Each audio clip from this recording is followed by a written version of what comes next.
When I'm hunting whitetail in southern Missouri, I only hunt land designed and maintained by P&JM Wildlife Habitat by Design. Use of the proven ultimate no-till systems not only produces high-protein food plots, but over time builds a thick, rich black soil naturally. Licensed locally with the state and federal levels as a restricted chemical applicator, P&JM isn't just some guy on a tractor. Pappy's done the research. Only uses high-quality seeds with superior propagation rates, no fillers, and you get lush food plots, creating the best habitat for your wildlife. Deer season isn't until September, but now is the time to be building horns. 417-256-2333. Call today. That's 417-256-2333.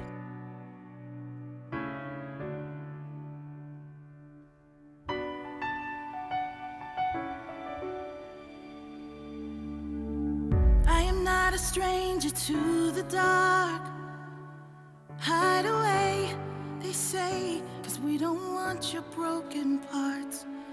I've learned to be ashamed of all my scars.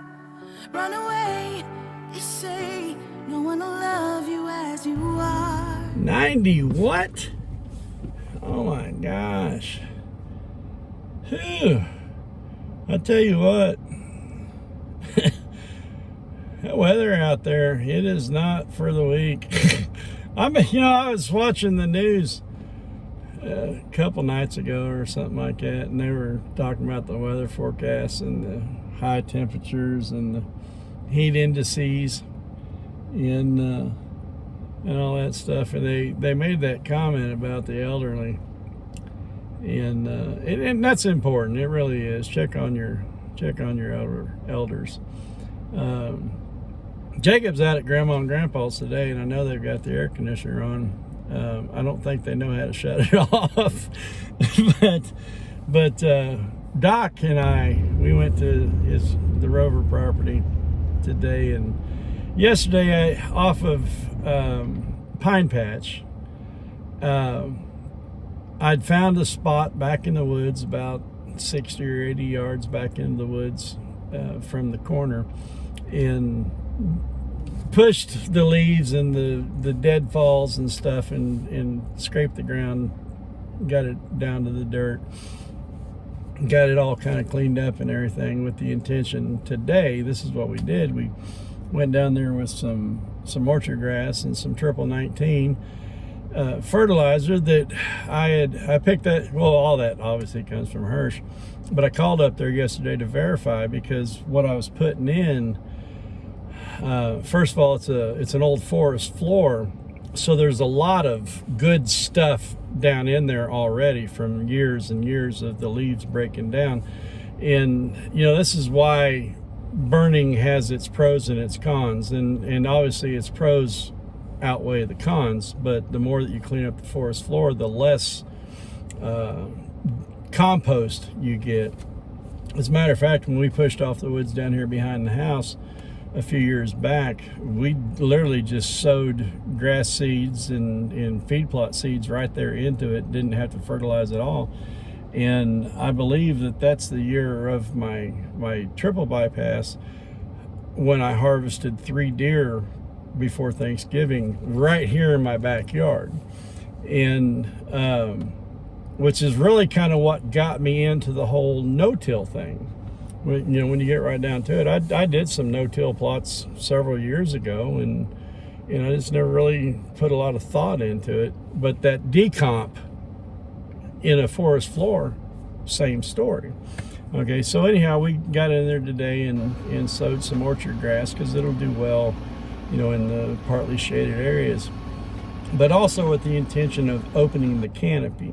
Now, the woods in that area, it's sparse. There's a lot of deadfalls, because at one point in time it had choked itself out, and a lot of the choking itself out killed some trees, and a lot of those have fallen, and we took down several of those today. But we also got in there and made a bunch of hinge cuts.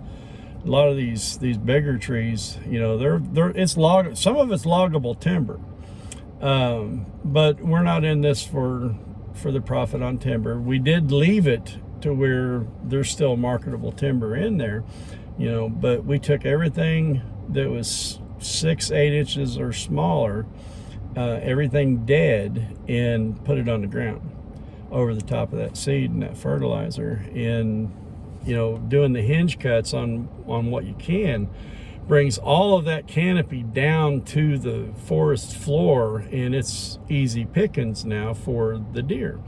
And we did this kind of the same idea over by the trash pile. We call that Refrigerator Hill, and created a bedding area up the trail from Crossroads down in the valley. And I can tell you, at least up until 2 days ago, there were 2 fawns bedded in that area, so it was getting used.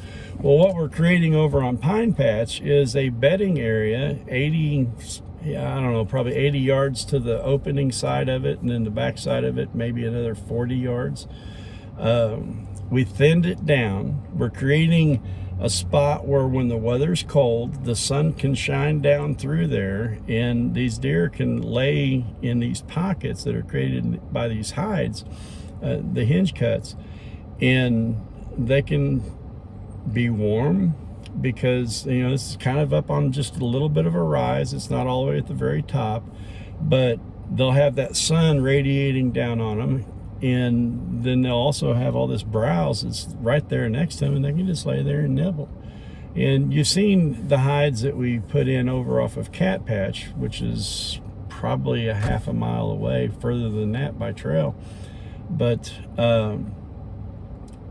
what it does is it creates a place where they can come and get comfortable.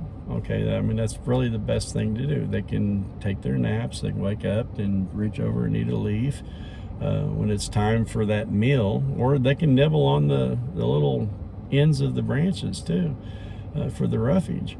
But when it's time to get up and actually go get that third meal of the day, there's this nice little seeded trail of orchard grass heading right over into Pine Patch, on the opposite corner of where Evan's stand is sitting, where we've already got Vinny, who's gonna be 150 or better.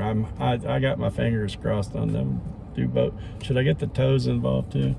But good day, good work day. But the thing that Evan and I learned is that we're too old for this crap. I mean, that's the takeaway from the day is we're too old for it.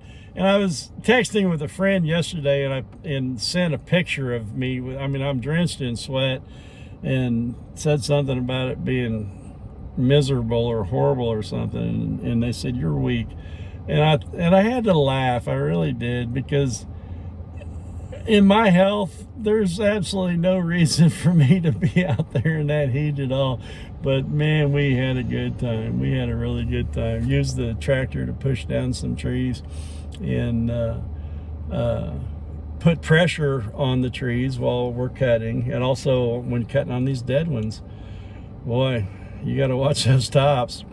But I did actually bump into a tree yesterday, and about a 10-foot section fell out, and as it's spinning towards me, the spinning end, it missed me by probably 2 foot or better, but then hit the roof of the hood of the tractor. So we got a new dent, but my tractor's not quite as sexy as she was back in 2017, but they say it's not the age, it's the mileage. Look